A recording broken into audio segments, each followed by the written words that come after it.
Greetings and welcome to this week's episode of Vampire the Masquerade Beyond Armageddon. Before we begin, I'd like to make a few announcements. First, we are proud to announce that Sabbat the Schism is officially out now. Not only does it delve into the history and lore of the sect, it opens up multiple role-playing options for fans of the game, including new playable clans, elder level powers, and much more. You can find your own copy of Sabbat the Schism in the link below. Second, I'd like to thank RS Experiments, aka Mark, our local musical talent, for graciously providing the custom music you've been enjoying so far, including our awesome main theme song called Haven Dweller. If you enjoy any of the music used during the stream and you'd like to hear more, you can find a full library of Mark's work by clicking the link below to RS Experiments' SoundCloud page. Lastly, if you enjoy tonight's session and you'd like to see more, be sure to follow both our channels. You can catch us live most Sundays at 7 p.m. CET by tuning in to twitch.tv/RSAGames, or check out all our recorded sessions at RSA Games on YouTube. Links below. Remember to like, subscribe, and be sure to leave us feedback and suggestions in the comments below. We hope you enjoy the session, and without further ado, let us delve into the world of darkness in tonight's episode of Vampire the Masquerade Beyond Armageddon.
We begin tonight's session with a somewhat paranoid awakening from our protagonists as Larry, Jack, and Serena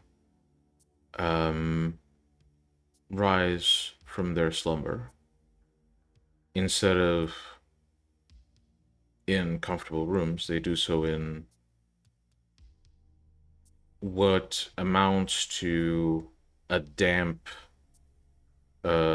basement that once served as the fridge for a butcher shop.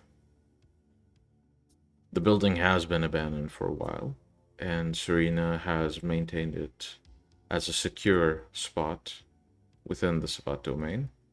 That said, the luxuries you slowly got accustomed to have all been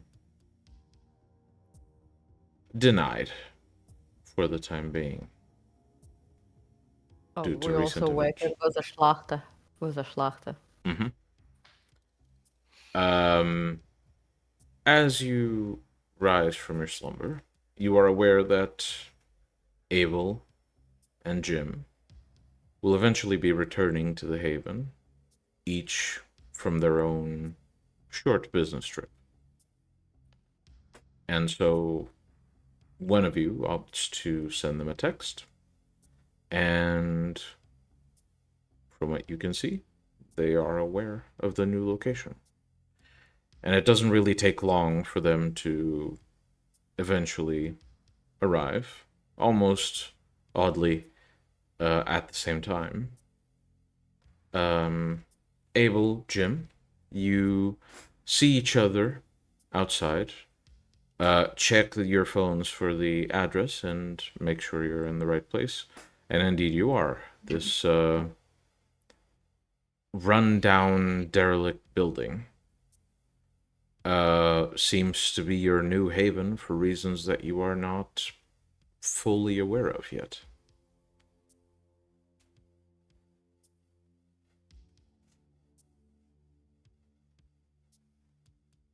Do we meet up? Yeah. So you go inside? Most probably smoke outside.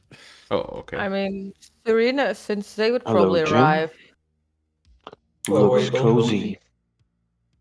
Well, previous one was a bit better, but yeah, we have to leave somewhere. Guess that will do. I wonder what's this whole fuss about. Well, I don't spend much time in one place anyway.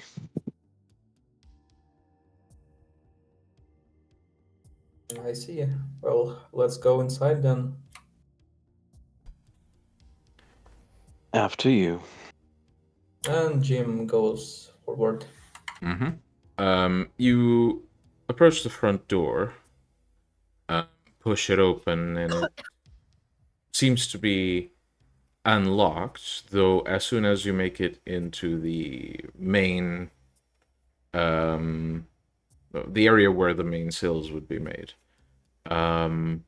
you notice that the door to the fridge seems to be blocked off.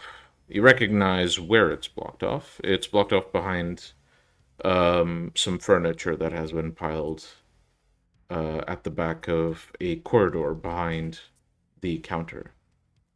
You move some of the furniture and see that the door to the fridge is slightly ajar.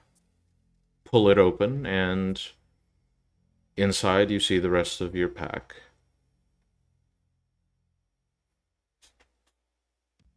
Evening.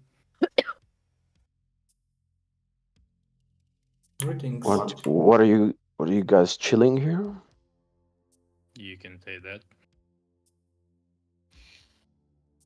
A good joke.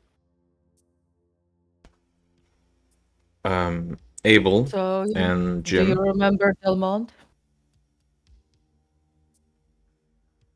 Abel, you remember Delmont, right? Oh yes, the gaunt. Yeah, ally of Dead. Ruark. Ally of Ruark. Oh, goody. So we're gonna murder him because there's a book I really want from him. We will indeed, but we do need some necromantic backup.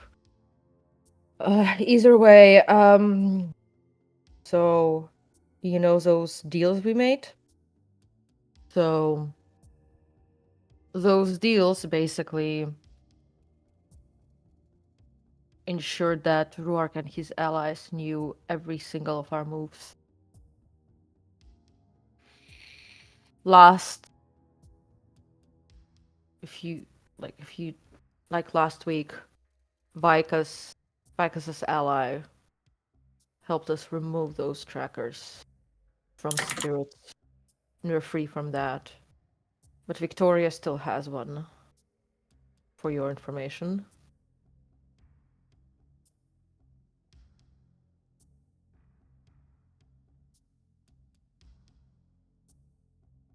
Well, I happen to know a necromancer. Great. We Contact. know about fuck ton of necromancers in the city. I don't think the Giovanni are gonna be really willing to Are work they with really us. friendly with Samedi? Are they really friendly with us after Azura? Also true.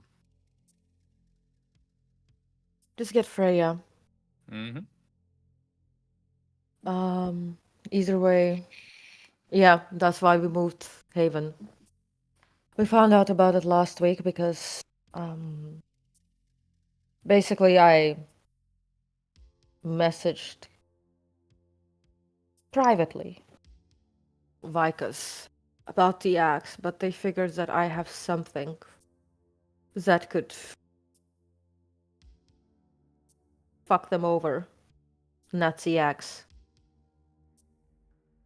Which sucks because the axe had a lot of energetical resonance on themselves that could have basically shown that Ruark was in cahoots with Ferguson and Anahita, who he publicly confirmed to have been with, the masked Nagaraja and those people who killed Cecil, because we can't really say that it was Kian.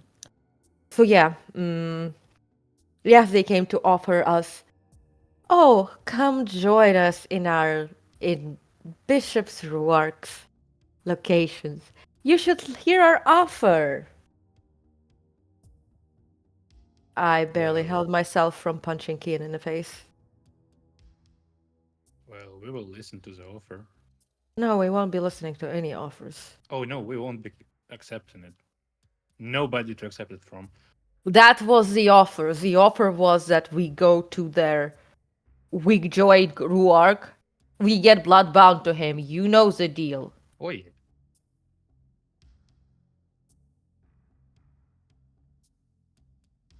So yeah. We're not going there. I told him to fuck off very politely.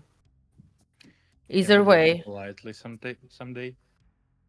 Oh, we will definitely. By the way, how's it going with organizing that meeting? I still have to contact my contact, but I don't really think it should be difficult. See, the thing is, Erise wants to be prince after Strauss. You. I don't give a fuck who of them is prince as long as it's in our pocket. Right, either way, can you, La Zombra, make a meeting so that nobody can listen into? I guess, yeah. Okay, figure that out before we invite Therese anywhere. We can't have her also fucked over. So yeah. But I suppose we will be needing also Freya.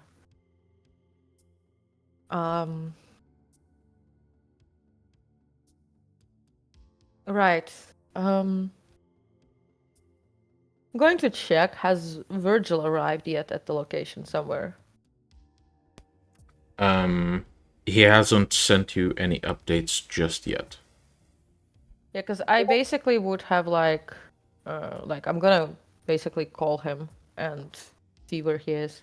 Yep. Because I want him basically as a security measure in the Haven. Mm-hmm. So you begin calling him. The phone rings, and eventually you hear a click. And there's silence on the other end, apart from sort of a heavy breathing and sort of a sloshing sound. You on your way? Yeah.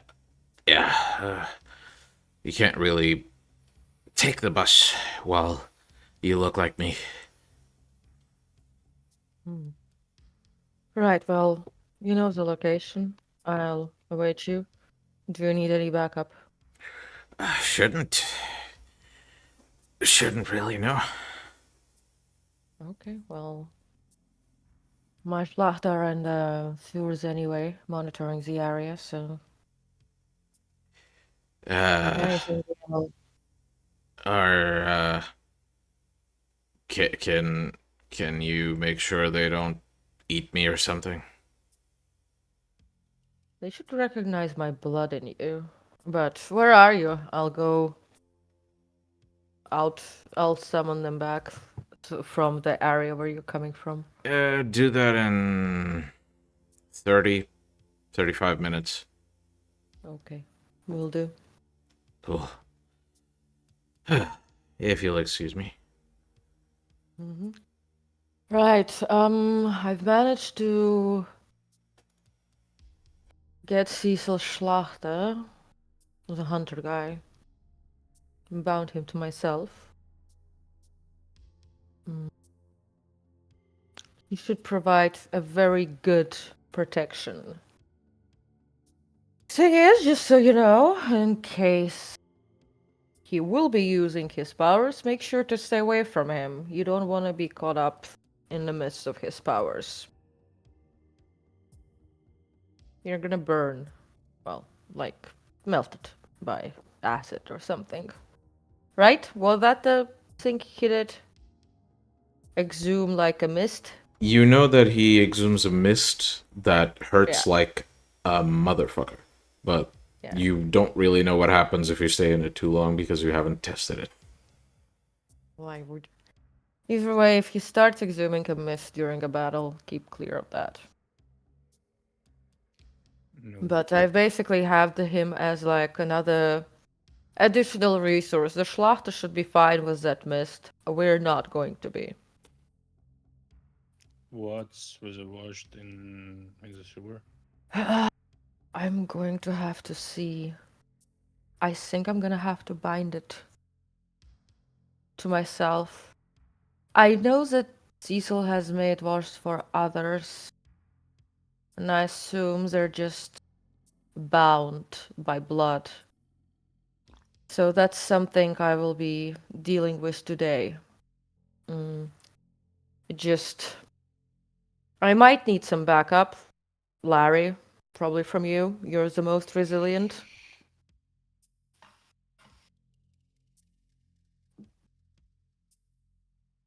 Do you need my backup for Vojd?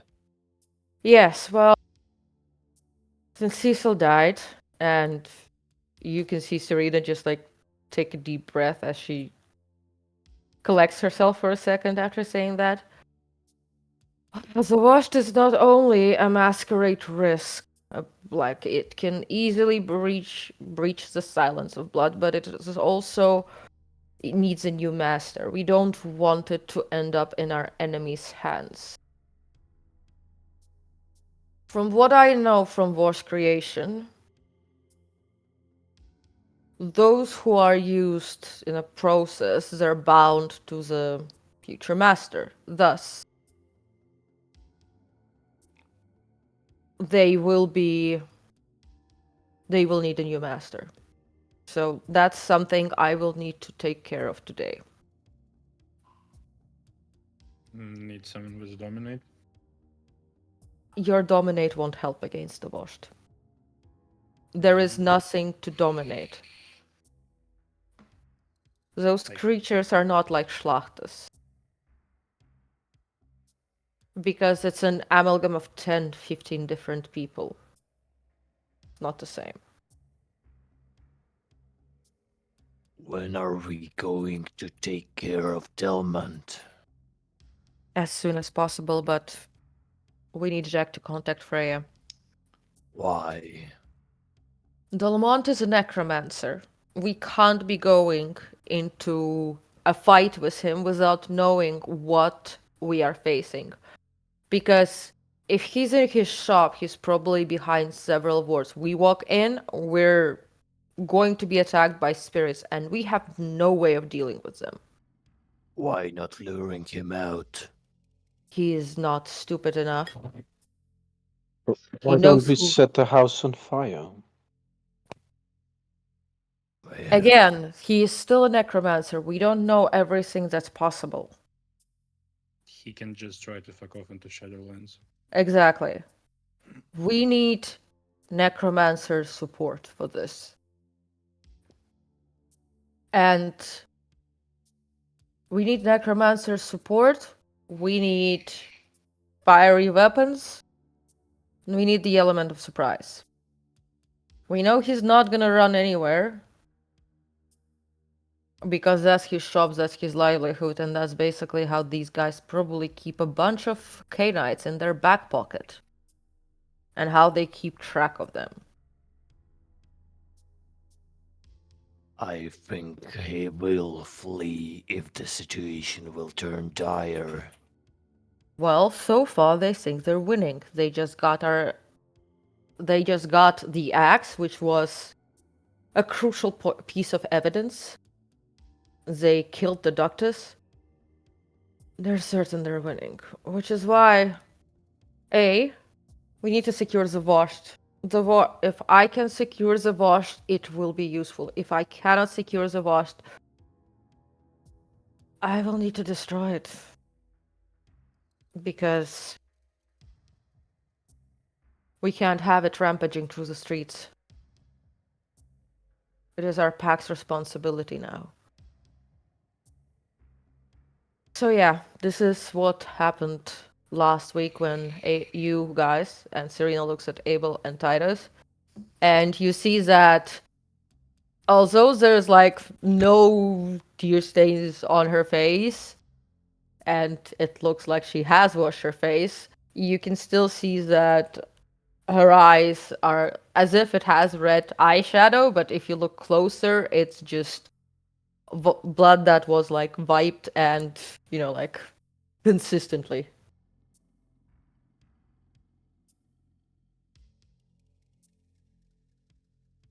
So,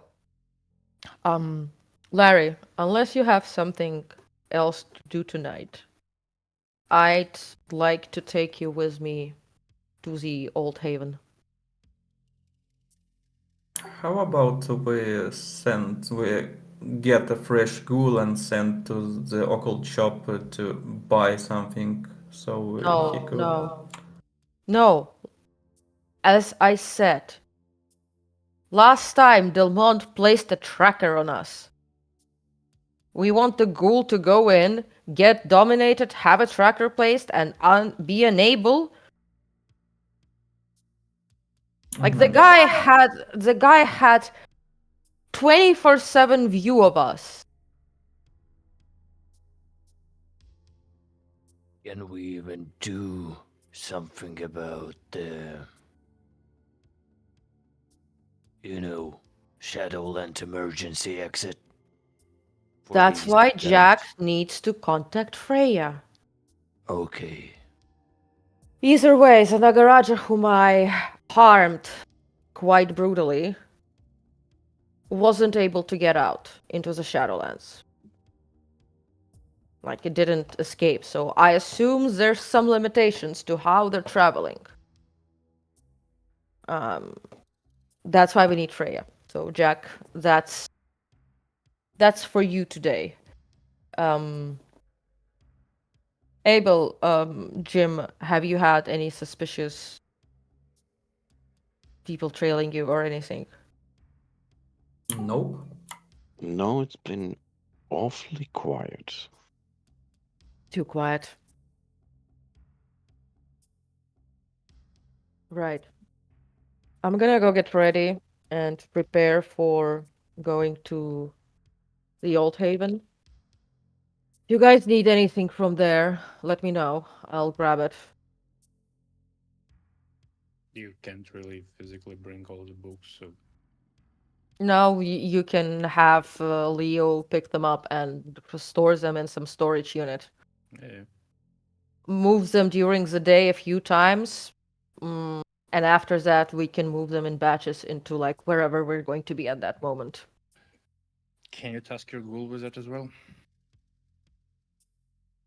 Well, after the house has been cleaned of anything else that might be suspicious. While there's a wash inside, I cannot really have those mortals go in there. Sure.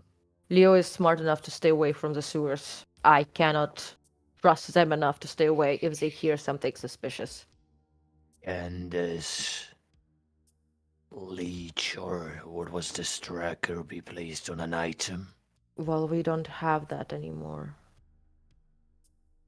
It was on Well, our bodies. I know, but In.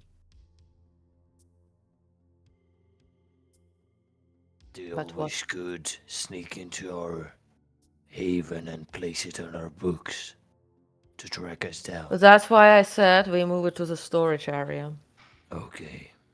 And either Nobody way, to track us, nobody to basically see. either way, that's again why Jack should contact Freya. I will probably even pay her a visit in person. Well, then also try not to travel alone. Abel, do you Gents, have? anyone wanna Ab- join me on the journey to the fucking neutral territory?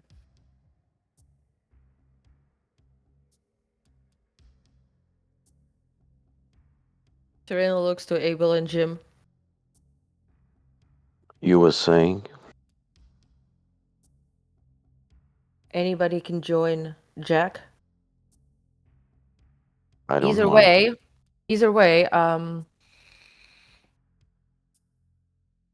so either Abel and Jim both goes with you, Jack. Wait, which territory are you traveling to? If I remember correctly, it's neutral. Right, okay. So either Abel and Jim go with Jack, or Jim goes also with me and Larry.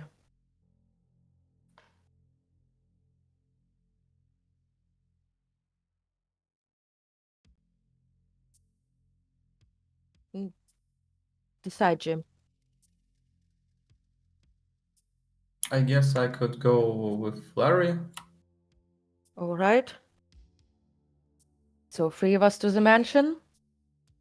2 of us to the library. Mm-hmm. Abel, do you have anything to report or any developments on your side?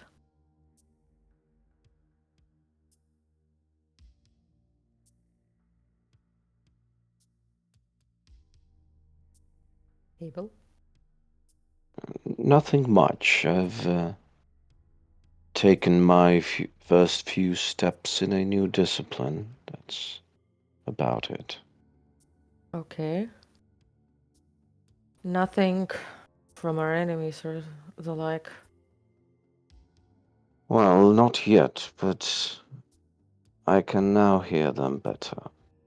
Hear that whom? I guess he learned Auspex. Sorry, I think I'm not really in the loop for this. Can you fill me in? I just figured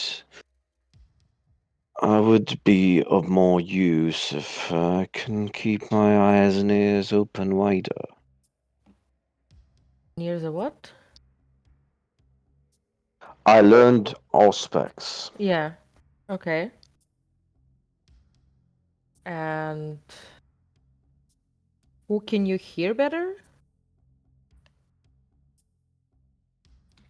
From my knowledge Everything. of the discipline, I would also say everything and everybody. Okay, got it. Never mind then. I thought you were listening in for something specific. All right then.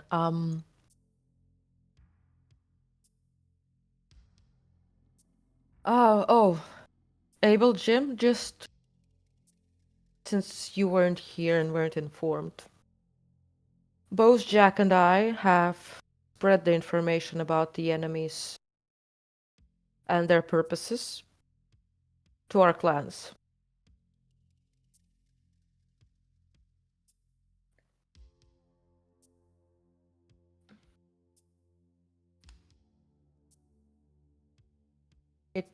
The Lazomra clan certainly had a positive reaction, so to say. One of them did. Not for long, though. Well, impulsiveness is a thing that they teach you to conquer, doesn't it? Main clan, yes. Hmm. I don't know what happens with the tower. Either way, also, try and make that meeting happen. Send texts, do whatever you need with Erise and your La Sombra ally.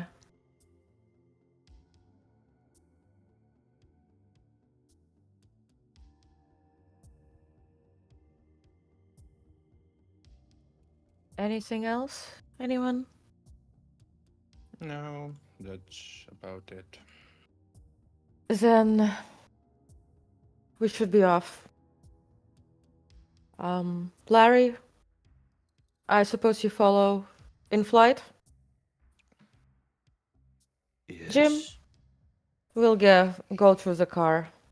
Oh, and before we go, actually, Serena gets out of the butcher shop through the underground and whistles, summoning back her Schlachter. Yeah, as you peek in, whistle, everyone can hear this, these echoes of rushing footsteps, almost like a gallop, and very, very gargly huffing as the Schlachter make their way to their master. Mm-hmm. We'll just wait till Virgil shows up so that he knows all of your faces. All of the pack's faces. So Virgil, for your information, is Cecil's ghoul Schlachter from the Free Counties. He used to be a hunter, so he has special abilities that are especially effective against Cainites. I have bound him to myself since Cecil's death.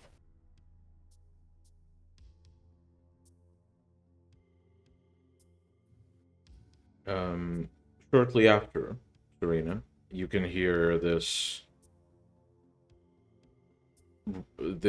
slopping sound in the sewers, slowly raising in volume as it approaches. And as you hear it, so do the Schlachter, who all immediately turn their heads towards the sound, sort of alerted by it. Serena, like, lifts a hand for them. Calm down. This is just your older brother.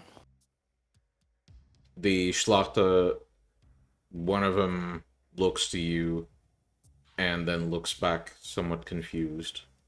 The other one continues to stare in that direction with its mouth just gaping open and slobbering saliva all over the floor. Sort of like almost shaking and wanting to run after it. No attacking. Sit. It doesn't really seem to react to what you're saying. I smack his butt to make it sit. It sort of retracts from your hand after you hit it, but after it sort of double takes at you, it continues sort of paying attention to the noise. It should be paying attention to the noise. It just shouldn't be going after it. Mm-hmm. And eventually, you see the Schlachter both sort of become a bit agitated, sort of holding back their impulse, as you see Virgil approach. The rest of you, Virgil essentially looks.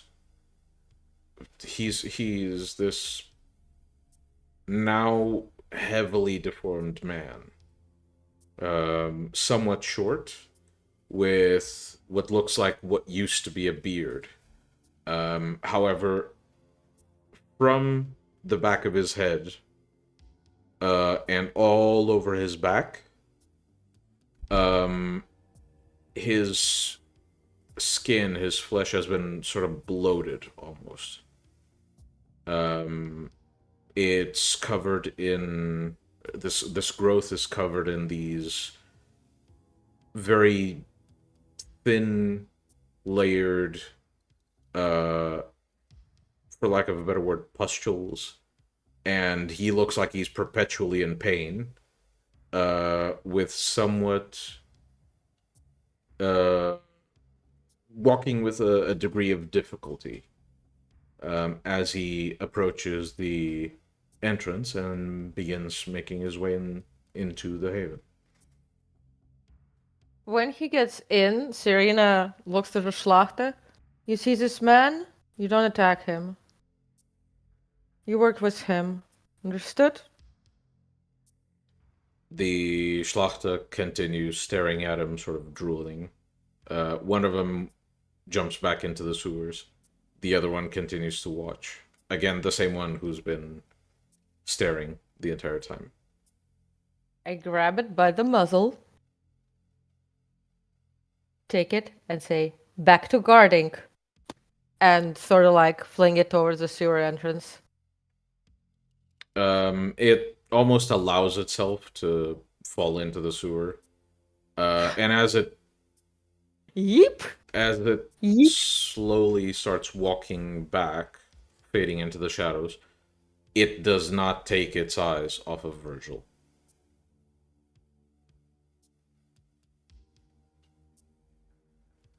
Virgil, looking nervously into the sewers and back at you. The two other Schlachter. I have 4 of them. What about the 2 other? Oh, the 2 others, I'm just assuming they're patrolling the area Okay. is safe to patrol. Aye. Yeah, the Virgil looks nervously towards the sewers, then turns to you. So, please tell me I don't have to go back in. No, you don't. Good. No. Wasn't looking forward to that. No, they need to be more broken in. They're not too smart. You might be starting to have a few too many. That might be a problem. Perhaps. Well, duel to the death. Or a couple of them. Serena jests, perfectly aware of how grim that is. Virgil simply becomes sort of nervous, and Not you. he Not you. looks towards the The dog. Schlachter, and then to you. Serena just looks at not you. The puppies. Either way, this will be the haven you'll be guarding. Sure. What kind of arrangements do you need? Bed? Food every day, basically. I Yeah, can sleep on the sure. ground if need be. Would you prefer and to have medical supplies. what kind of? Morphine, mostly. All right. I'll have a look at those modifications later. Morphine is probably gonna make you more slow if you're heavily on it. Do I look like I need to be fast right now? Not really. Yeah, I just need something for the pain. Master Cecil didn't really give a shit, but I'd rather have the morphine. I'm sure, I'll call someone. Right, I'll arrange what's needed. Make a list. Send it. And I'll pass it along to someone. Gosh. Right, this is the haven, so obviously you'll be keeping a watch during the day, which is the most important part. Find yourself a nook, something. But for now, I need to go take care of the wash. Oh, you didn't hear. What? It died a few days ago. It died? Yeah. Huge carcass was found in the sewers. Who killed it? Beats Fucking me. hell. How Could have old blood was bounded it sooner. It doesn't matter how old it was. It could have just died because it was like in the blood. No, it wouldn't have. That's not how it works. It was Rourke. Or Keen. Or Keen. Really? Well, there goes that. One dude killed that gigantic thing? Well, no, probably not one dude. I mean, considering the fact that they can, like, appear was... Well, Rourke definitely could have. I doubt it. Not I Keen. mean, I've seen what you lot can do, and that thing That's is... That thing, Rourke is a Methuselah. 2,000 years old. Methuselah, 2,000 years old. I'm assuming Methuselah means he's 2,000, or does it mean something else? It just means that he's in the 1,000-year club. I see. Well, regardless, that thing was pretty big. I doubt he could kill it by himself. He has friends. Plenty. Yeah. I'm sure you Either lot can way- deal with him. We will. Either way, you're the backup for the Haven, because your specific skills are especially good against those like us.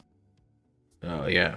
And, I would prefer not to, but if I have to shoot a gun and keep some people out, I can also do that. All right, we'll see. Okay, Virgil. Where was the carcass, by the way? Carcass, it was not very far from the previous haven, as I recall. Okay. Okay, we'll go there. No, parts of it were there. Parts of it. Well, again, it was big. Well, maybe it was just a few parts that fell off. Let's go see. Let's go see. Seeming as Vorst is either heavily wounded or dead, I suppose we'll probably be able to pick up some more things. Abel, Larry, Jack, you have anything quick you want us to pick up? Not really. The staff, maybe. Who has a Keen chance is to at do that? Freya's. Okay. Well then... Right then, let's get going. We're wasting... I can't stay here for too long. Right. I need to do something. Well, I'm sure you lot can deal with your own business. I'll keep the haven safe. Virgil basically goes to the corner, and as he sort of sits down with a wince of the pain that his condition causes, he seems to close his eyes and focus. And from the pustules on his back, you see this sort of red mist begin to form. And he very shakenly moves his hand forward as you see some blood begin to pour from his nose. And he begins to sort of hunch over, clutching his chest. And the mist follows the direction he points in. Alright then, that's our cue. Let's go, guys.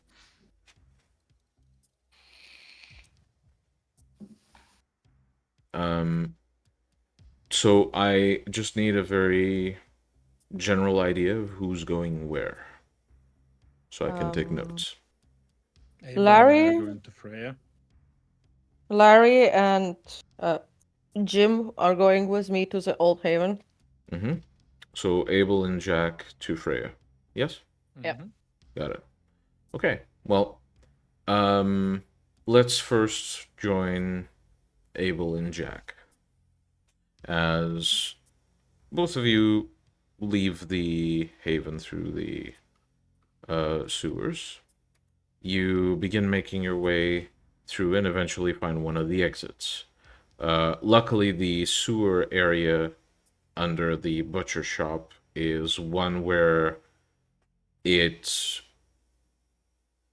doesn't have a lot of use, and there are areas designated to walk on, usually used by staff. So you manage to, not dirty your clothes too much.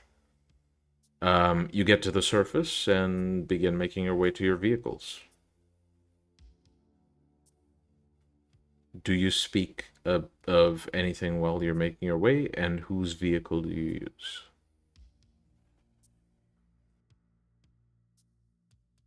So Um, you're still spying in Hollywood? Well, yeah, if you could call it like that. I'm keeping a connection. Well, sounds about right. After like 50 years, they matter more than money.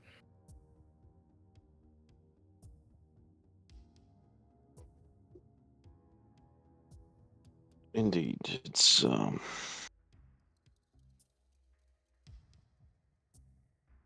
are some things worth our time in this world far more than simple squabbles, although I'm not saying that what we are facing right now is simple in any means. Yeah. Your car, my car.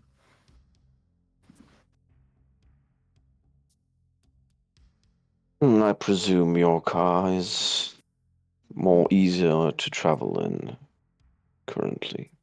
It's a bit less recognizable.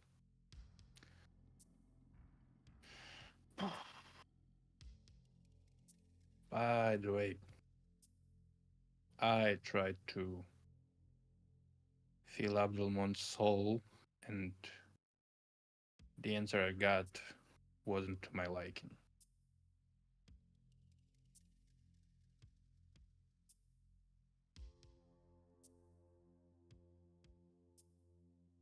I have a suspicion to believe he's a member of Happy Go Round with an Angel Club.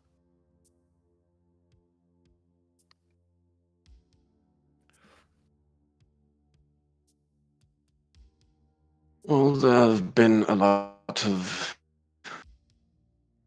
disappointments lately, so what's one more?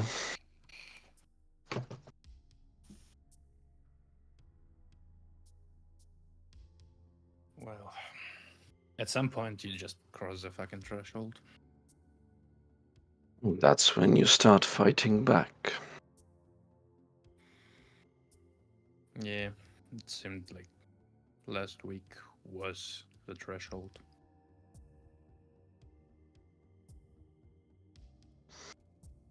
Can't get any worse than that now, can it? I'm pretty sure there's still a rock bottom to hit. But as of right now, someone still knocks from beneath.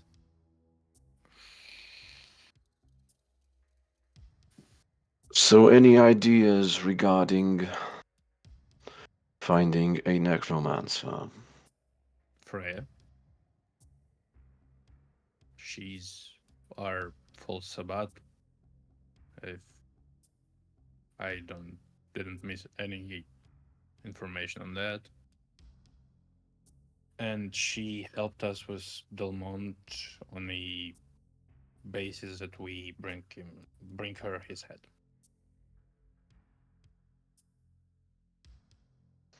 So, there's a bit of bad blood between them. I guess.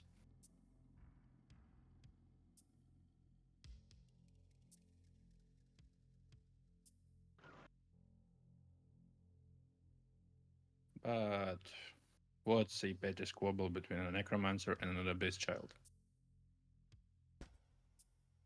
Um, as both of you drive through the city, you see in the distance the on one of the sides of the street, the corner that leads to the large library where Freya to reside, Jack.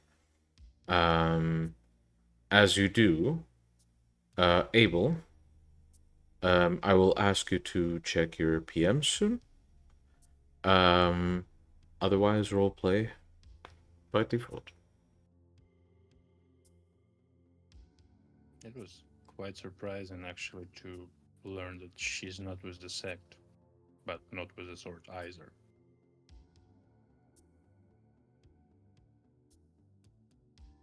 Well, we cannot choose our friends right now.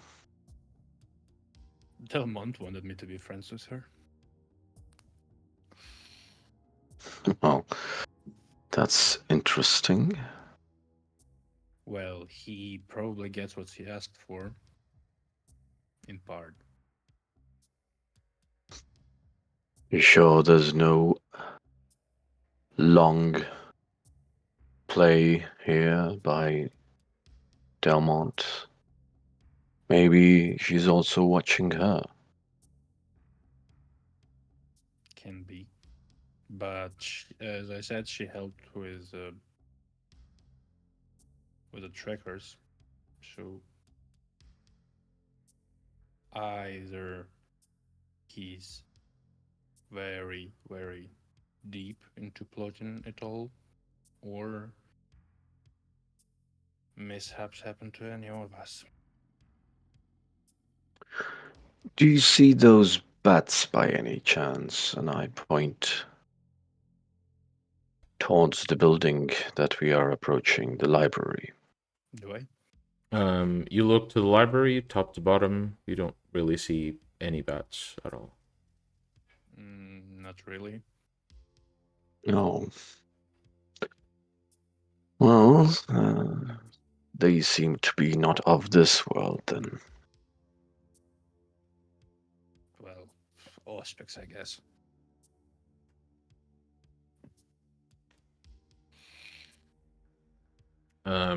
You park the car. Please go on.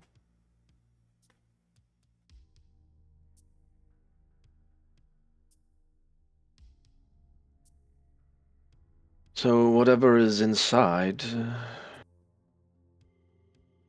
well,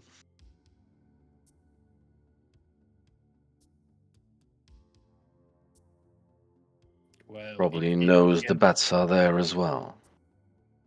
It can't be worse than what happened to, surprisingly enough, one member of my bloodline, Mancada. Hopefully.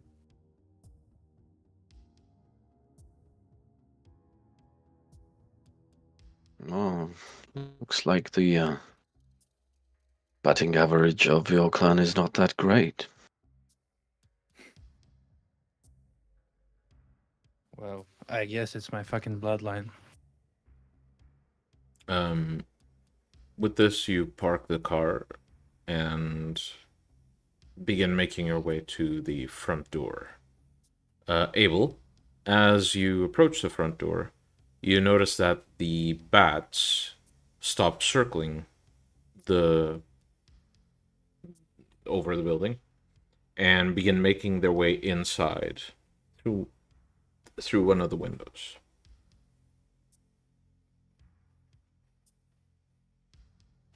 I presume we've been spotted.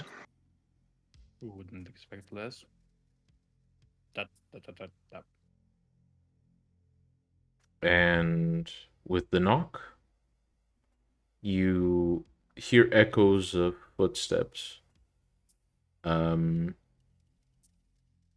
then the unlocking of the front door. Seems there are at least 3 locks on it, and the door slowly creaks open to reveal Freya's expression looking through the crack and staring at you, Jack, and then eyeing Abel. Hello there. I've had more visits since I've met you than I've had in the past 15 years. Well, you agreed to help us with Delmont in trade for his head, so... Get inside. And she just opens the door and begins walking down the library. And I follow.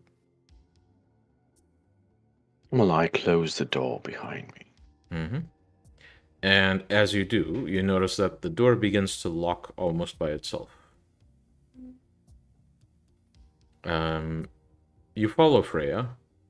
She leads you down the corridors of the library, climbs down a flight of stairs, and eventually reaches this staff-only door that she unlocks with a key and opens the door to allow you inside.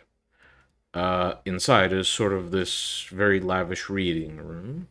Jack has seen it before. It has a fireplace, a number of bookshelves lining the walls, and an extremely comfortable looking chair with a small table next to it and an empty glass.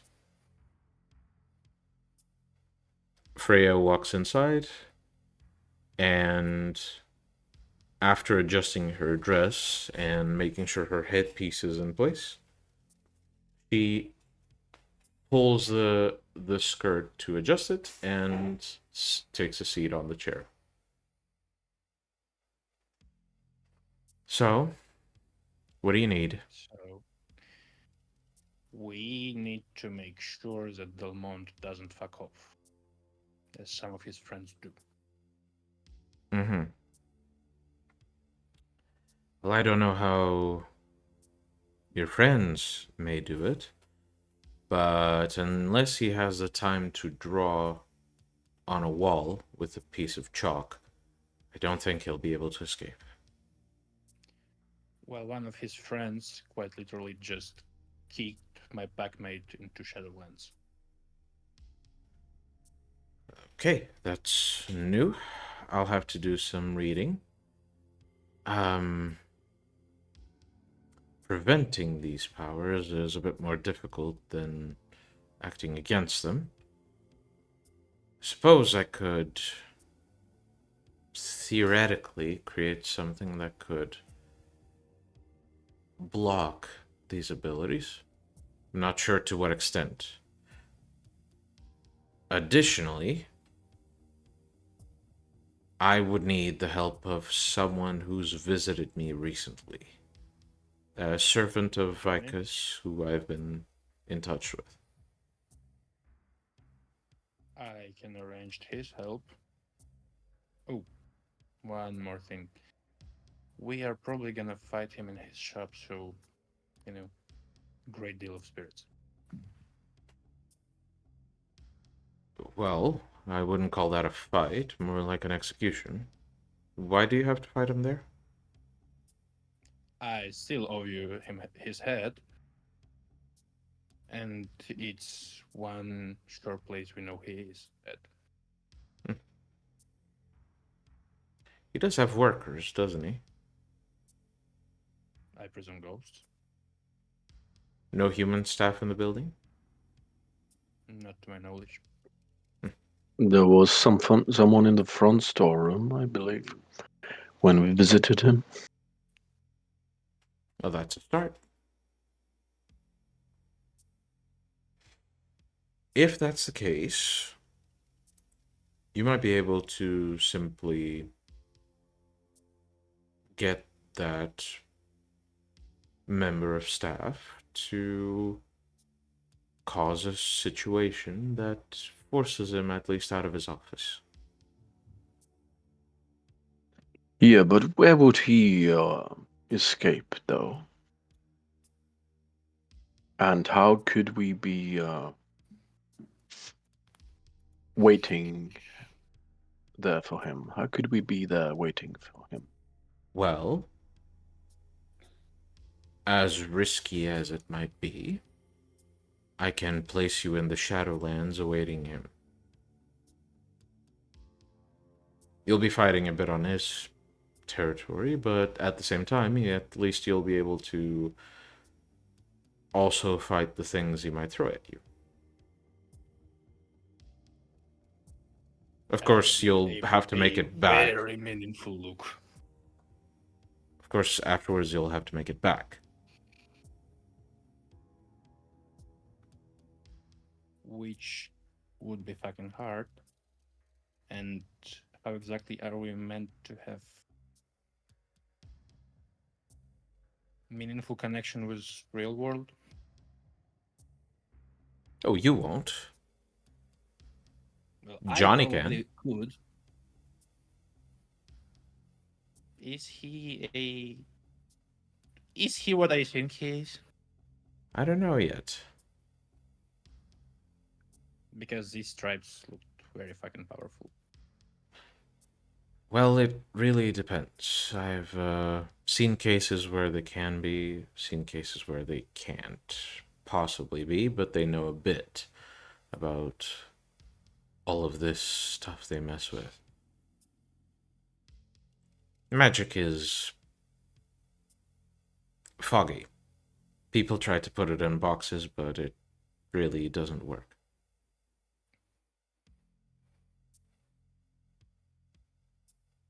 Do I have any idea what they are talking about? You can make a quick int occult roll. See if you can sort of figure this shit out.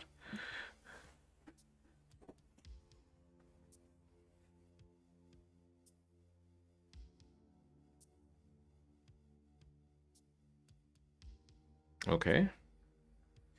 So you don't quite know what the hell they're referring to specifically towards Johnny. But otherwise, they seem to be talking about mages, or at least magic users. Implying that Johnny might be one. Though you wouldn't know the reason for it.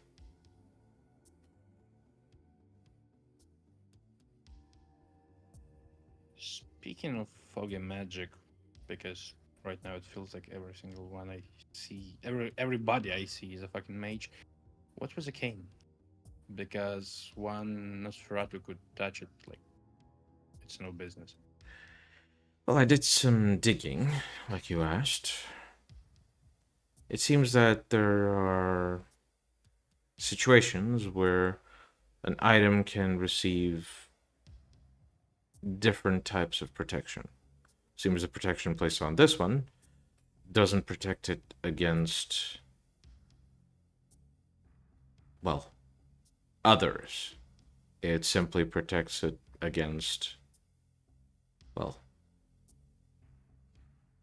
certain mentalities. I see. I couldn't gather much else about it, unfortunately. Again, quite foggy. Well, if you can put it to use. Maybe I can. Maybe I can't.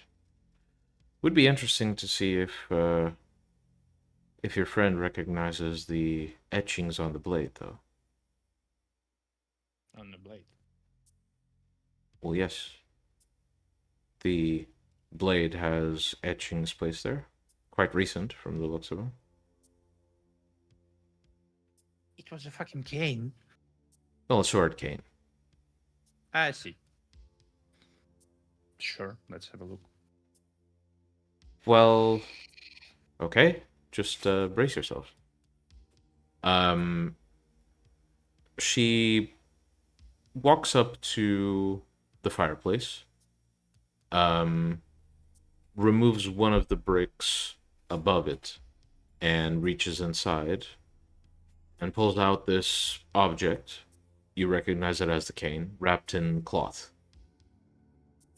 She unwraps it slowly, and using the cloth to protect her hands, twists the handle, and as she slowly slides the blade out of the cane, you spot a small symbol carved into the metal, and as soon as you see it, immediately you feel sick to your stomach.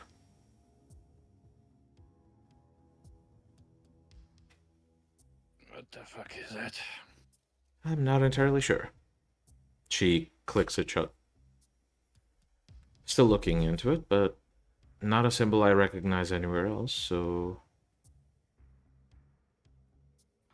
Do I recognize it? Do I recognize it? Both of you can roll into cult. Rituals?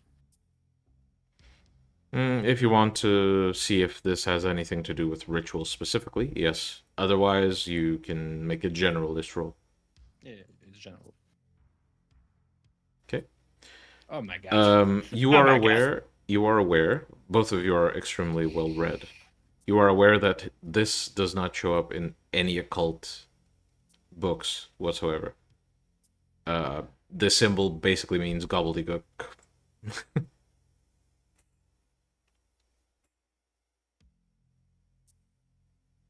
Seems like some fucking lost lore.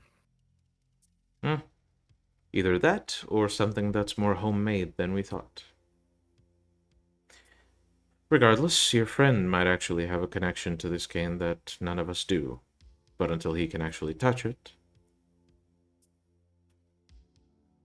It's not his gain, but you can risk quick touch with a pinky, I suppose. No. She begins to wrap the cane. That's for you to find out. I have all the information I could have from the object itself, so she hands it to you. I take it. Now, unless you need something else, I have some preparations to make. You need Johnny's number. Well, he left it. I can get him here, don't you worry. Lycus told me and told him that he's basically my goal for time being, so... I mean, he did mention you a few times. Mm-hmm. Makes sense if he's bonded to you. Not really. He's bonded to Lycus, but acts as my retainer. Okay. Well, here's hoping it all goes well. Now, if you'd kindly leave me alone. Well, one more thing, as long as we're still here. Mm-hmm.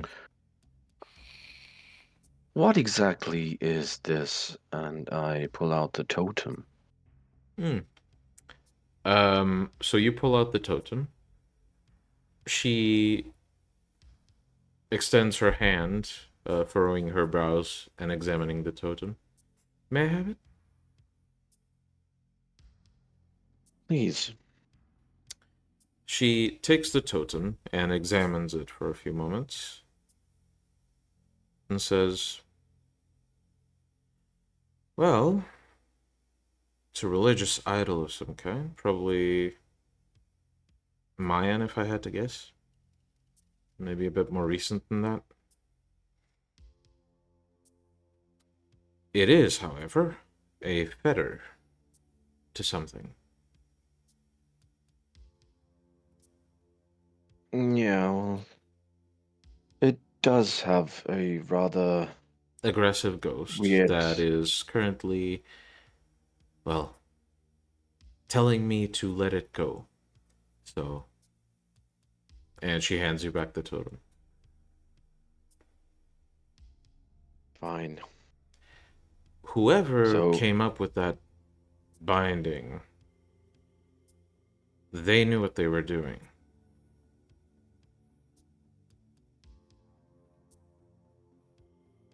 Is it safe to use? Well, of course. Someone bound a specter to it, which is not the same as binding a wraith.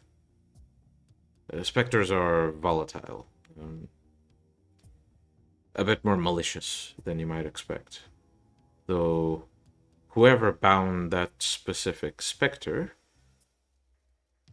knew this, and specifically chose a specter for their maliciousness.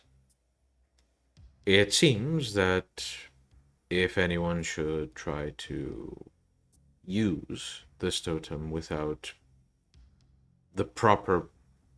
You can think of it as a proper password. The Spectre will be quite aggravated by it. And it seems, since you're still alive, you seem to have that password. I'm not sure what it would be. So long as you have it, I suppose the Spectre is bound to protecting you. And what can it protect me against? Well, I would What are assume its anything... limits? I would assume anything a Spectre can hurt is something it can protect you against. Spectres have varieties. I don't know what kind of Spectre this one is. It Will it could have be... any? Will it be of aid against Delmont? Perhaps. I mean, it's bound to the object. So long as Delmont doesn't lay his hands on it, he shouldn't be able to break the bind. And since it's bound to the object and, not a free Spectre, well, Delmont can't really control it. Okay, so at least we have something. Yeah. Who made that, by the way? Well, it was in the possession of a certain Italian woman. Ah, I see. Did you happen to steal it? Well, no, that was just among her possessions once she Perish. was no longer with us. Did you happen to kill her? Or did you just find her dead? I did not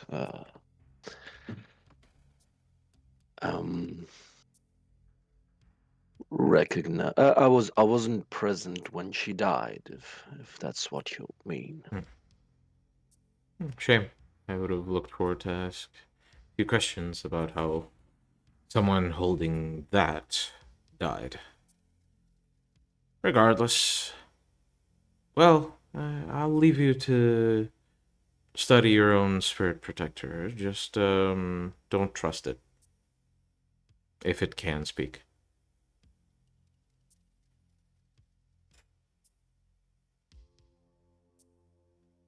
We'll obviously invite you to the party. Well, when you do launch the attack, I'll leave preparations somewhere, but don't invite me. I'll be the cause of his death. I won't be the one striking the blow.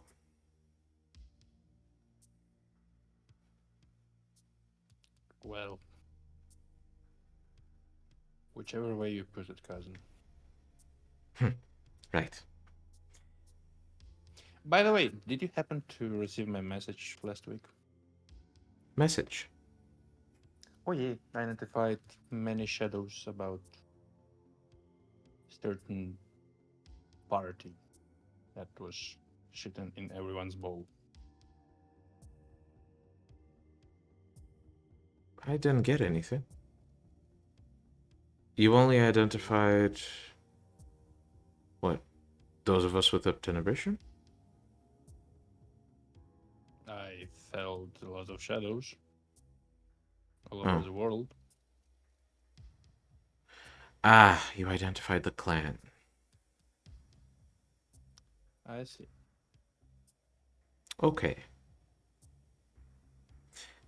No, I didn't see it. Unfortunately, I'm not part of... Well, I didn't see it. And as she says this, she gestures towards the exit. Does it look like she lies? Perception and empathy, no, please. He's a fucking favorite, Miguel. Oh, yeah, that's right. Um, hmm. Perception and empathy. Oh my god.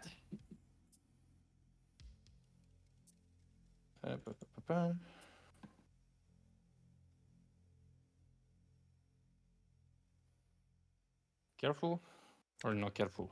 Yeah, careful.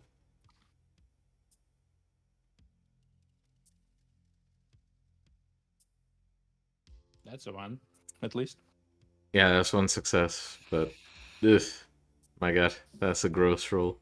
Yeah. So you do see that her tongue sort of gives this blue hue. Definitely she's lying. That said, you also see something weird as you attempt to sense the truth of her statement. You notice that there seems to be a weird, sort of a weird energy pulsing towards you from her. Um, and it seems to be something within her headpiece, like the headpiece she constantly has on. Mhm. You find it weird, basically. Mental note. I'll look into it later. Mm-hmm. Yeah, and as she says this, she gestures towards the door. Very well. I trust you can see yourselves out, and Mhm. if possible, leave me alone for longer than a week. Well, if we attack tonight, I doubt it, but let's see. let's see. Off you go. Auf Wiedersehen. And as you begin to leave the library, Abel, you begin to notice these odd shapes attached to the ceiling all over the library. You realize that the library is completely filled with bats on the other side.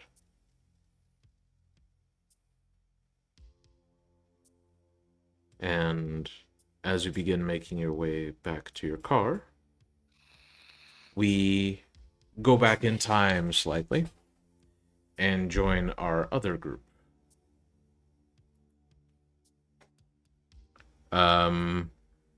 Serena, Larry, and Jim, the three of you begin to approach one of the vehicles.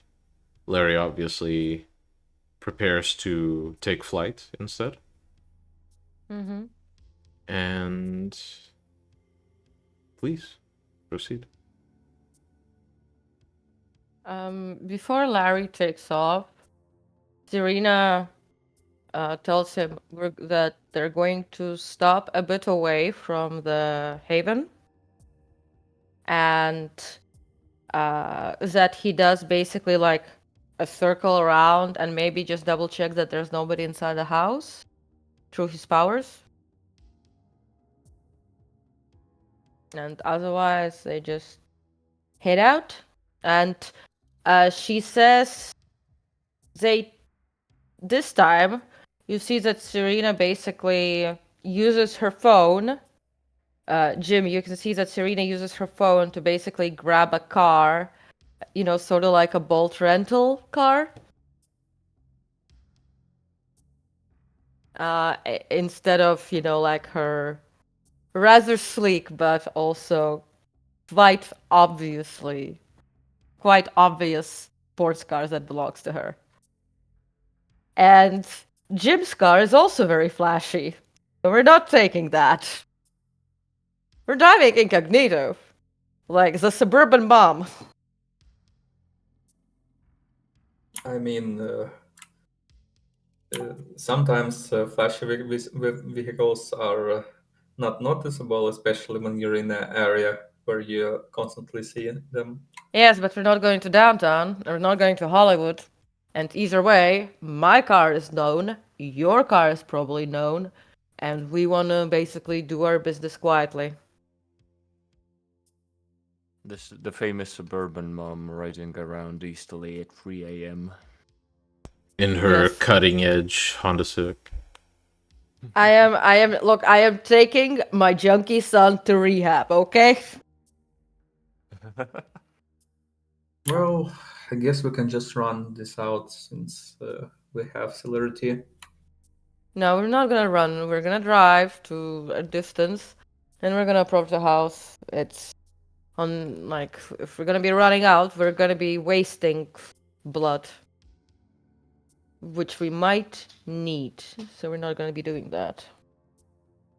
Either way, I understand that this very simple city bee probably offends your toreador senses, but currently less is more.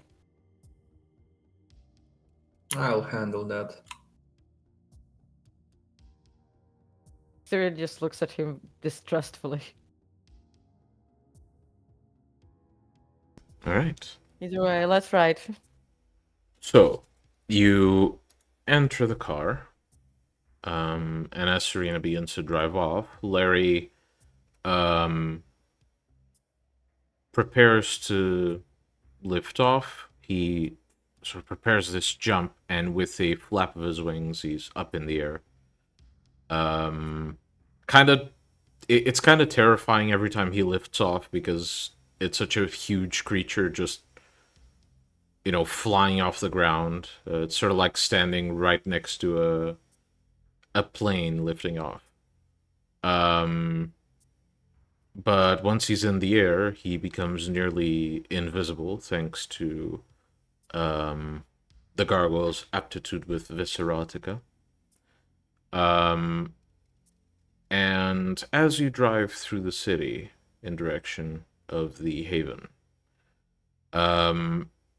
at some point you reach a light, it turns red, and you slowly stop, just waiting for it to turn green. And as you do, Serena, you see someone approach and tap the window of the car. And the man hunches over, and with a big smile, Ian simply does this. For you to open the window. Serena's just like, Serena is about to lose her shit. Jim's also a bit nervous. Serena lowers the window. 5 words or less. Ruark would like to meet. Too bad I'm busy today. Let me rephrase that. You'll either listen to what we have to say, or you probably won't be going back to your haven tonight. Jim is huffing.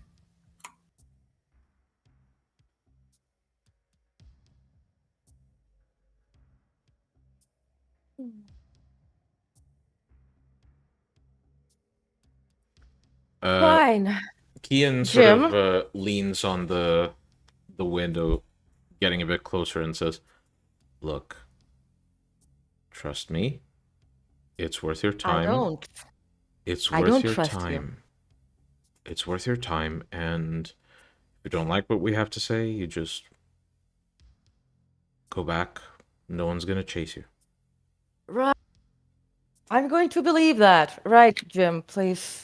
You're not going to Get see him behind in me. person, okay? He's just in that in that cafe over there. Well, he's not, but Jim, drive the car straight to Haven. I'll catch up. I'll get another fucking C2B. no, he can join if he wants. Like I said, we're busy. All right.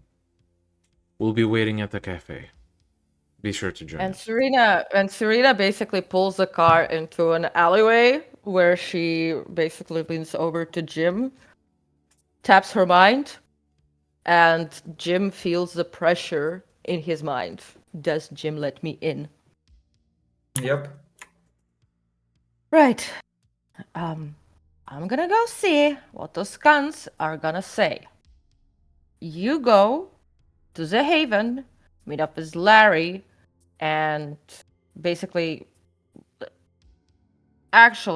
you basically drive a bit away, meet up with Larry, like, message Larry, and wait for me. Like, be a couple blocks away. That's like a distance I can. So, actually, probably, let's do it this way. You message Larry, tell him to wait for me a couple blocks away. You go halfway to the Haven, park somewhere, drop the car, change to something else, okay? We'll get another one. And for now, I'm going to go and talk. Basically, have Larry wait just in case I need to get the fuck out. And I'm going to need a lift. Jim nods and is ready to switch positions in the car to driver's place. Okay. And Serena basically gives him the car keys and heads out. All right. Just fucking cafe. So you approach the cafe. Actually, before approaching the cafe, she basically just like looks around. Like, she basically just like takes out her phone. She'd probably have Vicus on quick dial by now, Mm-hmm. right? So without taking out her phone, she's basically going to like do the quick dial for Vicus, and basically just do a quick dial, for the call, then end the call after like it beeps for some time, then be like, well, time to go and say hello to the fucking devil. And she just like waits if there's like any freaking, like body feedback. Hoping that there is one. You don't And just feel walk. you don't feel any feedback, and the call is not picked up. You don't know if Vicus is listening in or not. She's like, in her mind, she's like, don't make you call you a he or she. I will. At that, before you even finish thinking it, you just feel this really weird sensation as your eyeball immediately twitches back into the back of your head and like almost freezes in place for a moment before you sort of apologize, and the eye is essentially, She just looked me in the eye. What the fuck was that? Right, she basically heads to the cafe. Yeah. You head inside, and looking around, you eventually spot Kian with a couple of drinks, essentially a beer and what looks like a wine glass, and he sees you and says, "Come on, he's outside." And he walks past you and goes to one of the tables just outside the establishment.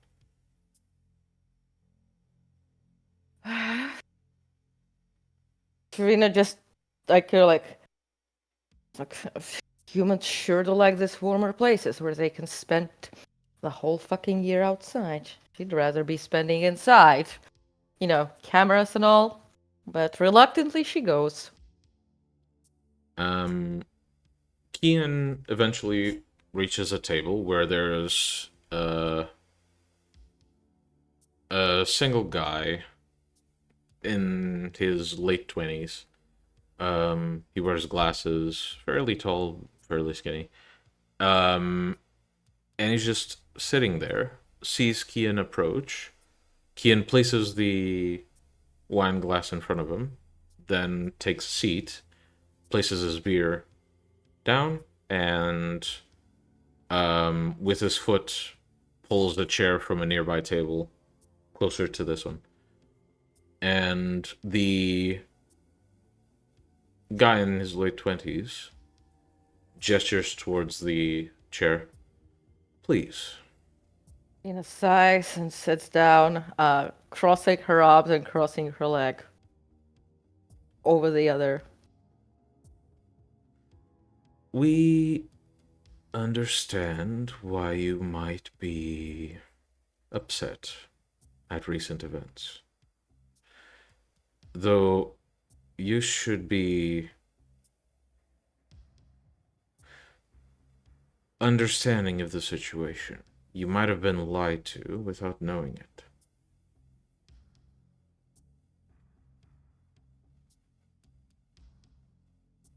Oh, please enlighten me. What I'm being lied about? Well, certain sects have certain ideas of how to deal with the world. Right. What's your idea? Well, let's just say that sometimes ideologues tend to think they can solve a problem by hitting it hard enough with a hammer. While other times, it's always prudent at least to think before one decides to swing said hammer. I would like to propose a potential alliance. You've shown potential. We quite like your gusto, your attitude, and we like how far you can go. But to achieve your true potential, we feel some adjustments to your mentality need to be made. We would like to offer assistance, access to knowledge lost to most of the world, access to powers you might not even know existed. All of A it. Faustian contract. Not at all. A simple trade for a service. I have to say.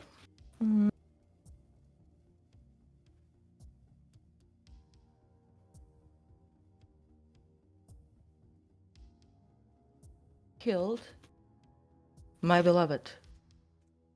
Now you come to me, offering an alliance.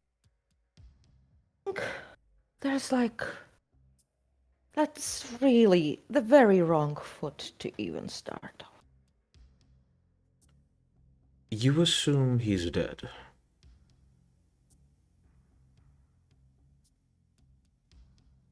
I know he's dead. You assume so. There are things some of us can do.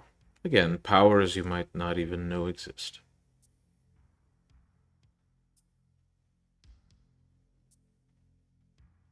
And there are things that I can do.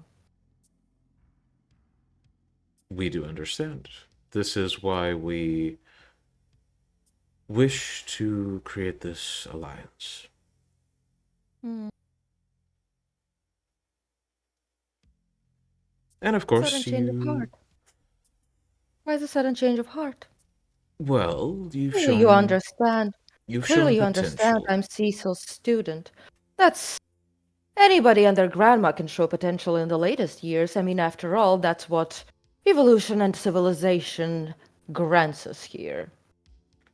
Well, besides showing potential, you've not only received a glowing review from one of us in their experiences with you. My friend here has vouched for you highly. And Kian sort of gives her a glance he leans in and says, "Look, like it or not, people are gonna die. We can at least make sure some of us survive."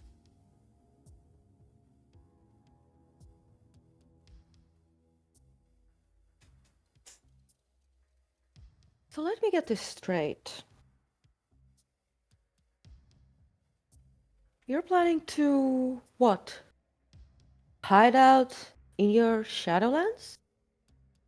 When Gehenna comes? No. Look,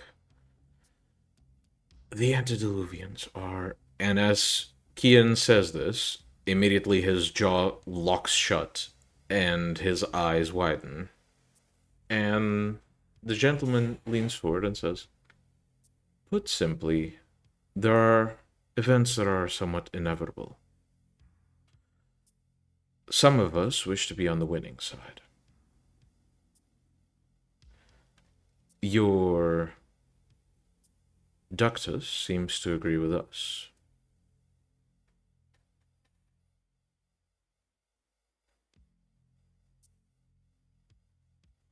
Serena takes out a card. I don't even need to be an oracle to know. And she draws a card that you're lying. May I have a card? You may have a card. 1, 2, 3, 4, 5. 4 successes to divine. 1, 2, 3, 4, 5, 6. 4 successes to interpret. And the question is basically the bullshit about the Ductus agreeing. Like, basically, this is bullshit. You draw 2 of wands upright.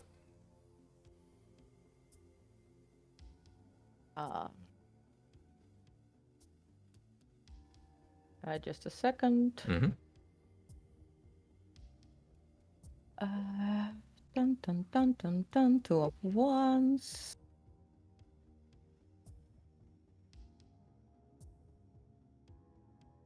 Two of wands. Mm-hmm.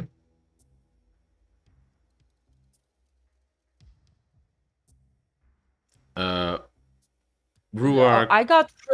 I got a lot of successes on interpretation, so you're gonna have to be more. I don't understand what you mean. I can give a bit more context then. The vibe you get from the card is that this is supposed to be something that's planned ahead, looking far into the future instead of right now. A cool head that wishes to have the best outcome and is willing to suffer along the way.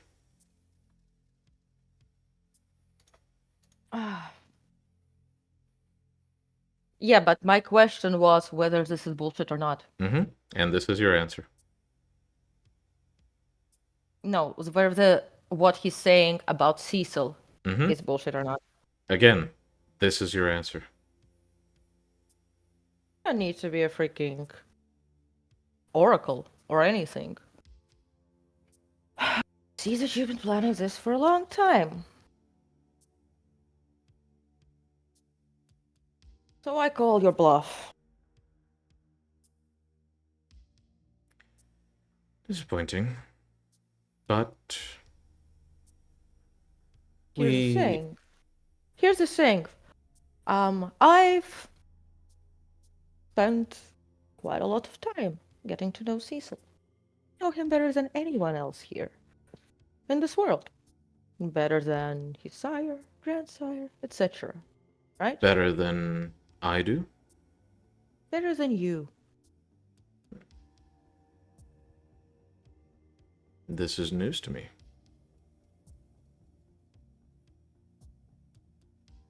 I don't know what kind of construct you're going to dig up. But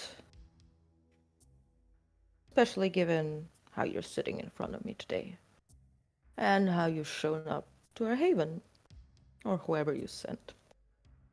So, granted to say, I don't trust you. Nor do I trust these words. Nor should you. We can Because instead show you here's the evidence. thing. Here's the thing. You're approaching it from let's just say you're approaching it from a very wrong position. See, even if you here's the thing. I know you killed him.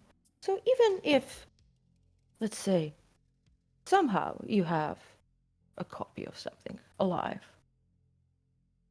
who's making deal with you? That's not him. Because even he would tell you that this here is doomed to fail. In fact, he'd tell you the only way you could convince me there was actually him showing up. But then he'd know that I wouldn't agree to it. And here's the fun bit, Ruark. He'd go wherever I go.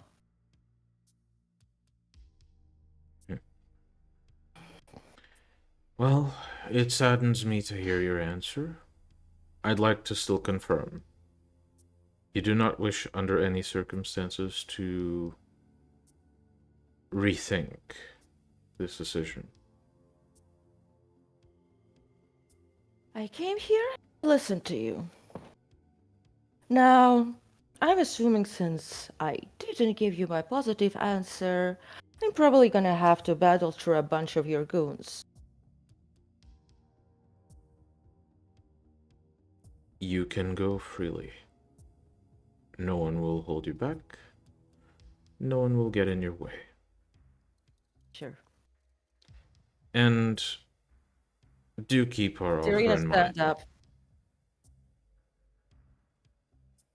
Just as much as I'll be wishing for a stray meteor to hit you. Ruark,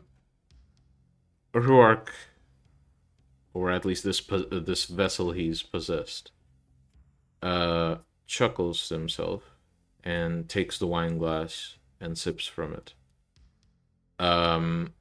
Kian, you can roll a perception empathy to check for this. Yeah. 1, 2, 3, 4, 5, 6, 7. 6 successes. Kian looks like he just lost basically the only opportunity he had to get this done. It looks like this genuinely hurt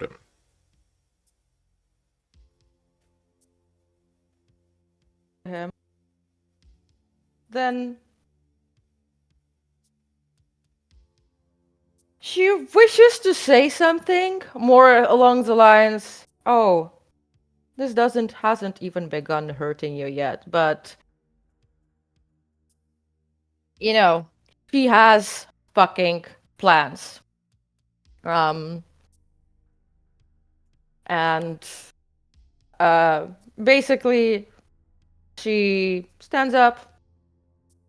Well, I wish you gentlemen live in interesting times. Does a very sardonic smirk because both of them should get the fucking,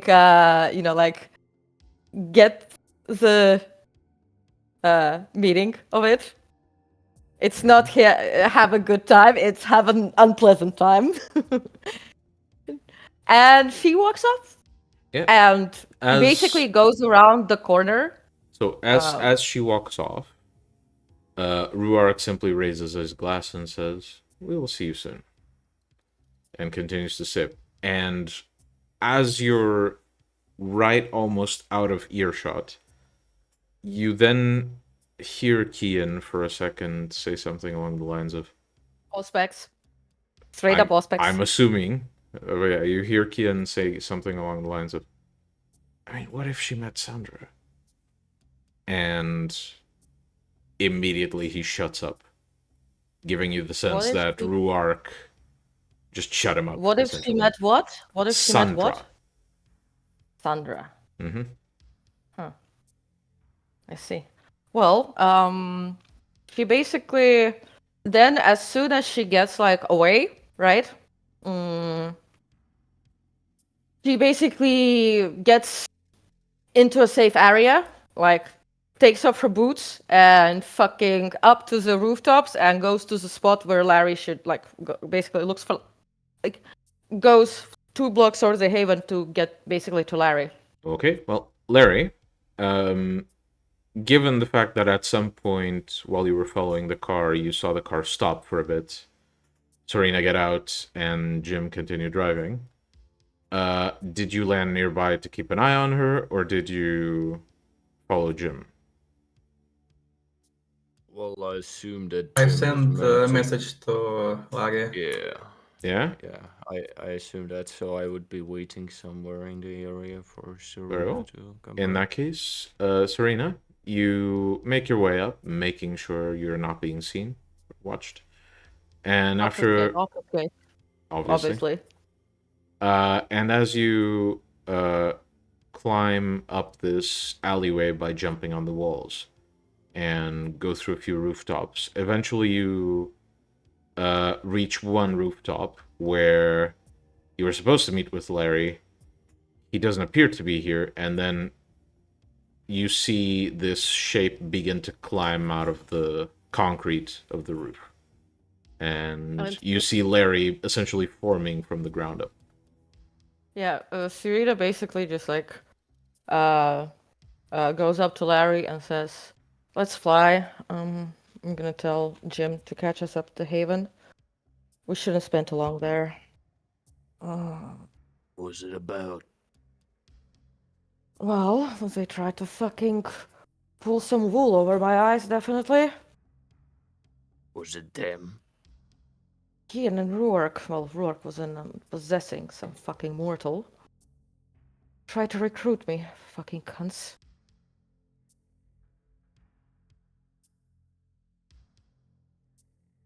Serena basically. Tell Vicus about it. He was watching. And Serena basically just like. This is. Oh, by the way, Miguel, this conversation only happens once we lift off and we're in disguise. We're not talking about this on the rooftop. Just like to remind you. Noted. Yeah, Vicus was watching. I made sure he did poke me in the eye for some sass. They did. And you hear Serena frantically, quickly, she changed the fucking... Nothing happens. Serena just like... Yeah, basically, her trying to recruit. Now, I hardly doubt that it's because Kian gave such a glowing review to me. I assume it should be to do something with... By the way, has the Malkavian network recovered? So far, quiet. Has to do something with what I did. By the way, I'm going to try and see if I can, like, send a message to Therese. Okay. You... So, well, the way Malkavian type can send messages is basically you can use, for example... I'm aware of how it works. But regardless of the method you try, you attempt to, deliver a message. And it's almost like screaming into a vacuum. Or at least screaming to someone on the other side of the room when both of you are in a very, very, very loud club.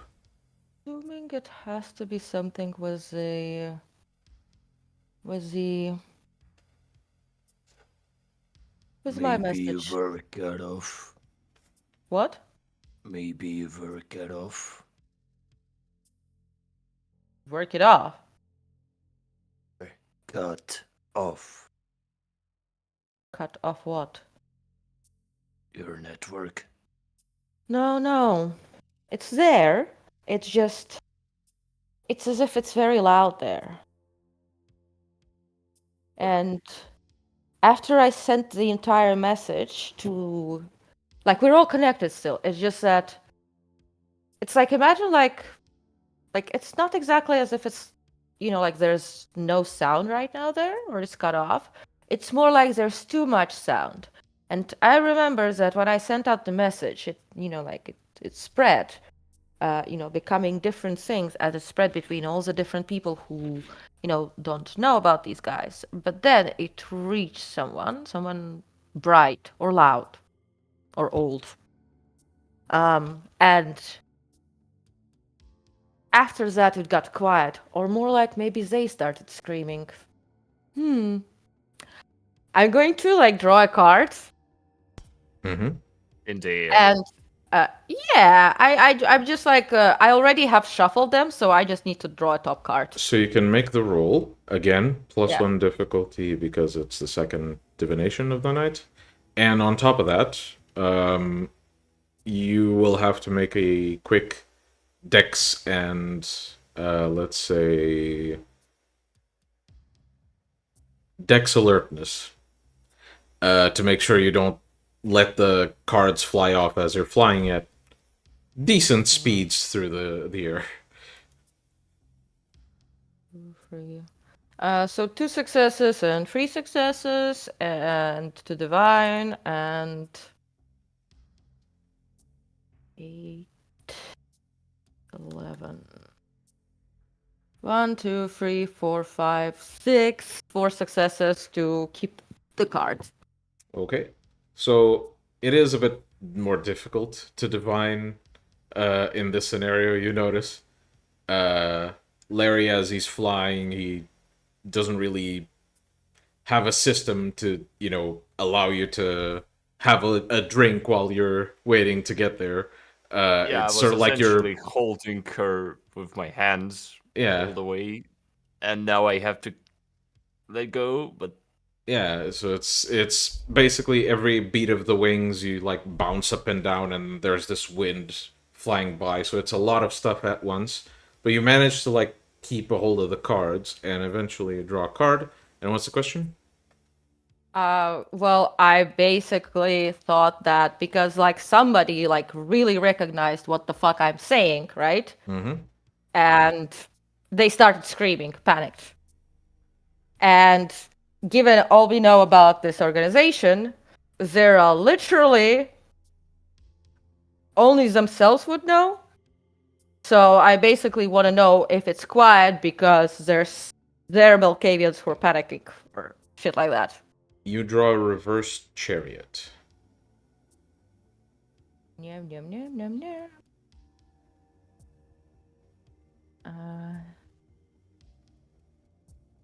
Major Arcana.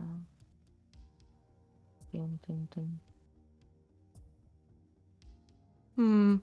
Yeah, but this is more like yes or no questions. Why are you giving me the chariot and so on? Well, because it's never as black and white. I do have enough successes for that, though. Yeah, but it's still not black and white. I can give you a bit more context alongside it. Sure. It's definitely the fault of a number of individuals within the network, and mostly due to the lack of control of some kind. Well, yeah, quite possible that their Malks are panicking. The very few that they have, I guess, if what Vikus says is true. So yeah, I don't really think that they're so eager to recruit me because Kian gave me a glowing review. And either way, they're definitely serving the antediluvians and want to be on the winning side. But they tried to convince me that Cecil is alive and allied with them. I called bullshit. He would never. As you have this conversation, Larry, you notice that you're almost above the haven right now. You're going through the wooded area nearby, and soon enough you'll be over the haven. Okay, Hold on let's go. tight, going down. Please tighten your seatbelts. We're going to be landing Well, in 5, as 4. Larry basically like pulls you in tighter, you just feel this almost sinking feeling in your gut as gravity for a few moments is gone, and all of a sudden it's more pulling you up than anything. And between the sound of wind rushing past your head, the your ears popping due to the rapid change in altitude, eventually you start to feel this almost crushing sensation as the fall is rapidly slowed down, and you hear these stomps as Larry sort of brings himself to a stop on the ground.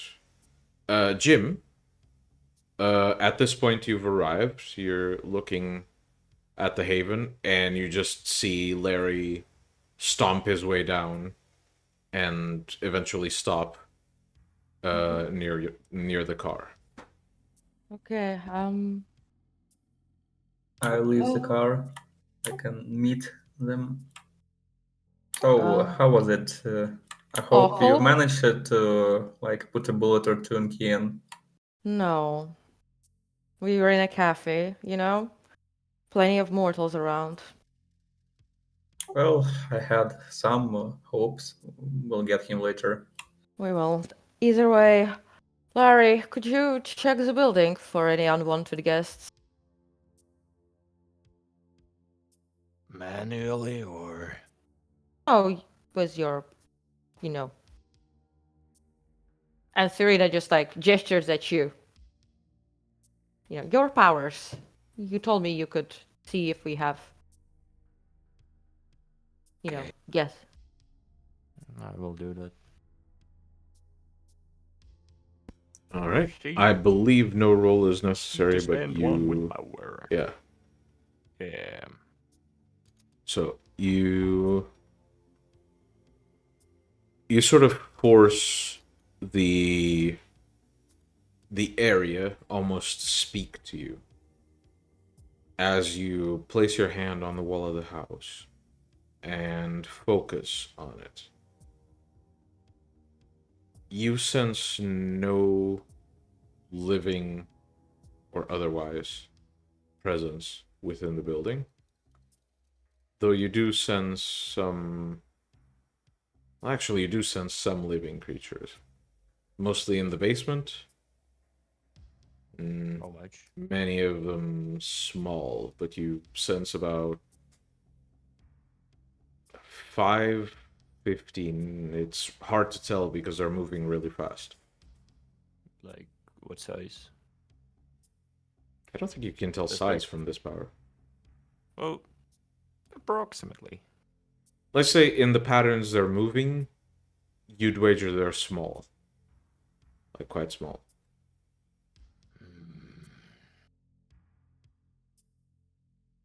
There is some presence in the basement. I'd figure those could be rats, but you Well. could check with Auspex, since Well, we've those- seen some small creatures that can fuck you up. Well, I don't. Yeah, but it was Vicus's creature. Still, Look, I think if Vicus has some ravens there, or the like, I'm sure they'll poke my eye again. And Serena just like waits, looking around. Is she gonna get a poke or something? At this point, every time you say it, you feel this sort of paranoid, daunting sensation, but nothing really happens. You It's feel like, that the ultimate objective of the intrusions has been achieved. yeah, okay. Look, All right, I will go in. no, we'll On go. my Like, knees no, and check it out. no, we'll go. I need to gather some things anyway. And Serena basically heads off into the basement and listens in with Auspex. Okay, well, you descend into the basement, and you don't even need to roll for this. As you descend, you hear a lot of pitter patter and these sort of wet,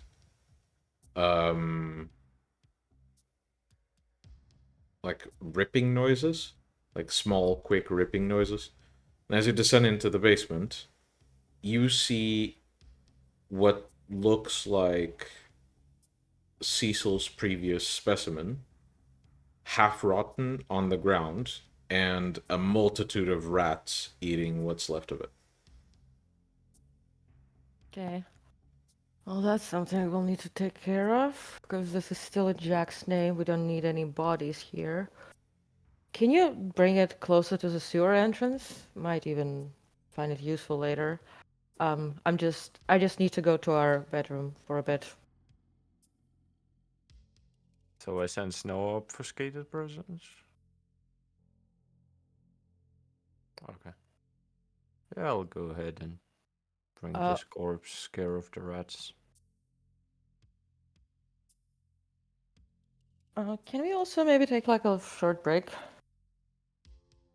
Yeah, of course. before we go into the... Of course. In that case, we'll take the short break now.